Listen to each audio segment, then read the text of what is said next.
Well, what a crazy turn of events the last, 10 or 12 hours have been in terms of the UFC 279 card. As you can see on the screen, the original main event was set to be the long-anticipated bout between Khamzat Borz Chimaev and the fan favorite Stockton gangster in Nate Diaz. But after Chimaev came into the UFC 279 weigh-ins, a astronomical 7.5 pounds overweight, the UFC was in a disarray, and we knew that the main event was falling apart second by second and minute by minute. But the question was, what were they going to do? Were they going to keep Chimaev on the card? Were they going to have Diaz accept the bout at a catchweight? Were they going to have Diaz fight somebody else? Were they going to shuffle around the triple header at the top of the card? And now, after hours and hours of speculation and Dana White's bald head probably ready to explode and combust due to anxiety, we finally have our answers. The main event will now be a 5-rounder between two fan favorites and two men who a lot of people were very confident weren't going to be getting the win this weekend. And that is a main event between Nate Diaz and the former interim lightweight champion in Tony El Cucuy Ferguson. This is a way better fight for both guys, and a fight that I honestly could see either of them winning. The volume, pace, and pressure and technical boxing of Nate Diaz could cause Tony Ferguson some problems, as we have seen in his recent, fights, that he is a lot more hittable now than he ever had been earlier on. But I think it was more of fans not realizing how hittable Ferguson was because of how dominant he was during that 12-fight win streak that got snapped by Justin the Highlight Gaethje at the first UFC event of the COVID era, I guess you could call it, at UFC 249. Since then, Ferguson has been on a losing streak, and Nate Diaz has been on a losing streak as well, with his last win coming over the likes of Anthony Showtime Pettis, who now is over off in PFL and hasn't been doing too well over there either. Although Showtime Pettis is a legend, it's still just not been working out too well for him. But Ferguson versus Diaz is a phenomenal fight. It's the best fight you could potentially make after Diaz and Chimaev got called off. And like I said, it's a winnable fight for both guys. If I have to give you a prediction, which is what this video was partially created for, I'm going to have to side with Tony Ferguson here. I know I have questioned his durability. I know since his loss to Justin Gaethje, I said I don't believe that Ferguson would win any more fights in his UFC career. And that trend was going to continue, as he was going to be going up against the Leech, Li Jingliang, at the 170-pound division. But now we will get Tony Ferguson's return to the 170-pound weight class, but against a much more favorable and winnable matchup for the Boogeyman.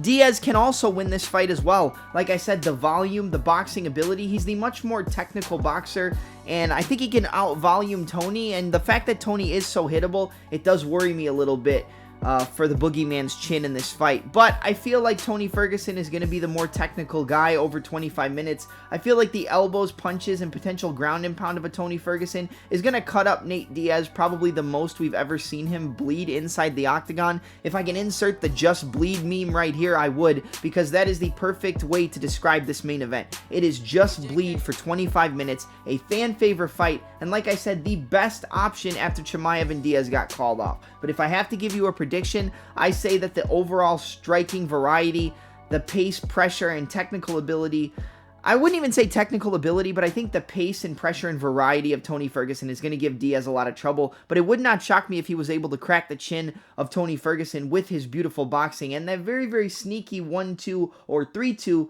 that he caught Leon Edwards with in his last fight. But my final prediction is going to be Tony El Cucuy Ferguson to win this fight via a 48-47 unanimous decision. But a great main event, and in the wake of all the things that have fallen apart today, definitely a great option to book for a main event on this card.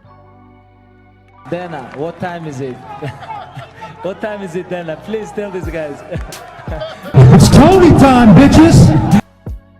And then in the co-main event, you're going to get Khamzat Borz Chimaev, the number 3 ranked welterweight in the world at 11-0, going up against Kevin Trailblazer Holland. Now, both of these guys were originally set to fight, and I already explained the entire situation in the beginning.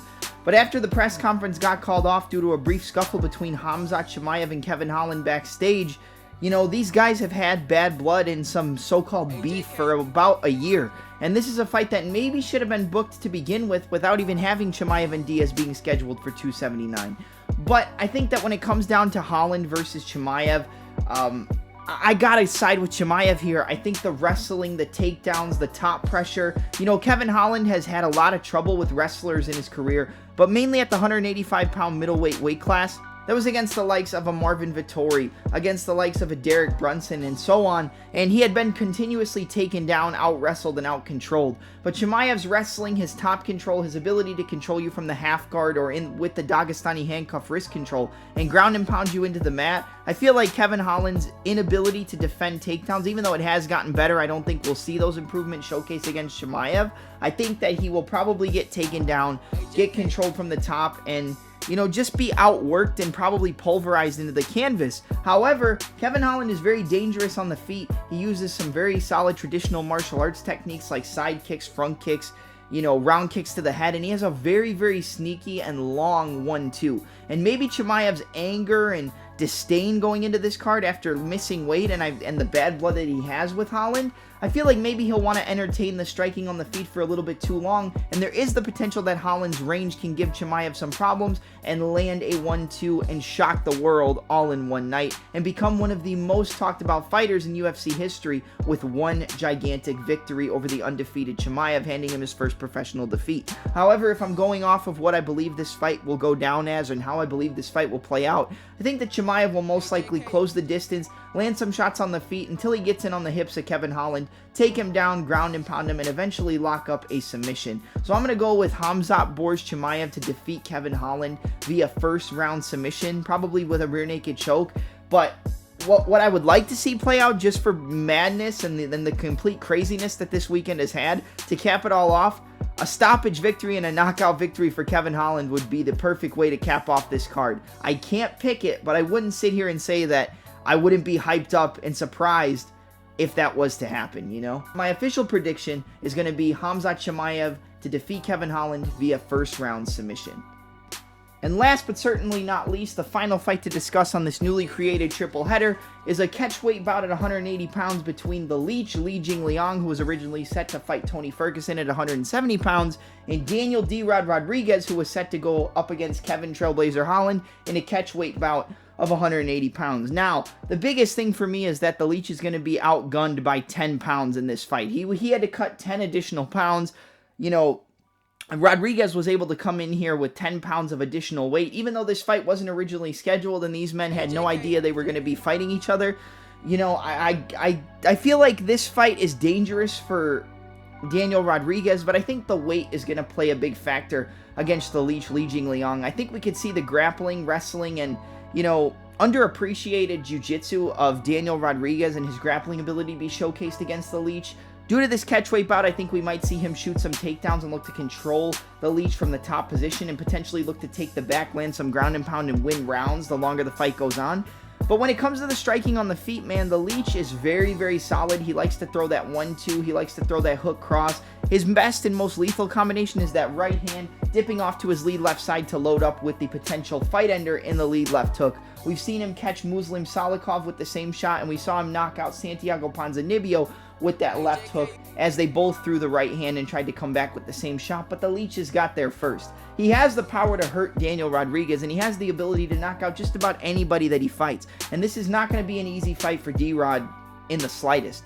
But Daniel Rodriguez, his defensive ability is severely underrated. He's very good at using fakes and feints to set up his combinations, and he doesn't ever overextend on any of his punches, and that's something I touched on in the breakdown between him and Kevin Holland, where I actually picked Daniel Rodriguez to win the fight, and I'm going to be siding with Rodriguez to beat the Leech here as well. I'm going to side with him to defeat Li Jingliang. I think his ability to set up combinations, his ability to constantly get that outside foot against the orthodox fighter in Li Jingliang, I think he's going to be looking to use that check right hook to the straight left hand and potentially look to get that outside foot over and over throughout the fight.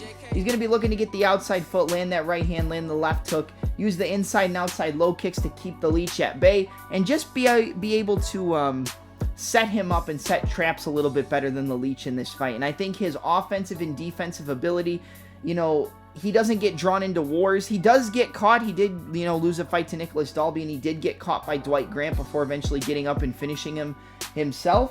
But I think D-Rod is much better technically. I think he has more variety when it comes to the striking on the feet. And I think his setups and his defensive ability is really what's going to shine in this fight. And I think the Leech is open for a little bit more. He doesn't have as much variety. It's a lot of the same combinations over and over. And I think D-Rod wins this fight on the judges' scorecards. I could see him getting a finish, but I don't necessarily see him cracking the chin of the Leech. But due to that 10-pound weight advantage that D-Rod's going to be coming into, you know, even though this is a fight of the unknowns and something that neither of these men are prepared for, I think that weight change and, you know, the weight advantage, along with the technical ability of a Daniel Rodriguez and his defensive responsibility, he's much better defensively than the Leech. I think he should be able to piece him up when it comes to the boxing and the striking on the feet and avoid a lot of the big shots that the Leech tries to set up over the 15 minutes. I could see a potential finish.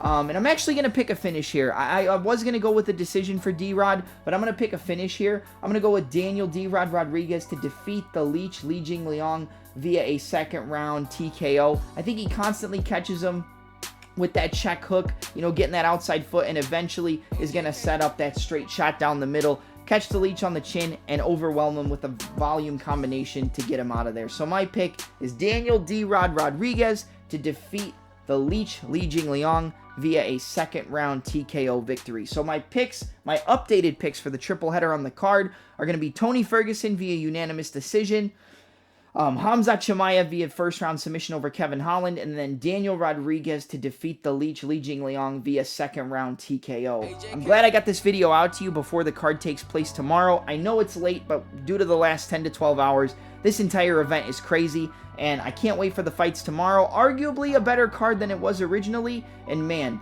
you know, this is the card of the unknowns, and I'm sure we're going to get some shocks and surprises tomorrow, but the one thing is for certain when it comes to this card, there will be blood.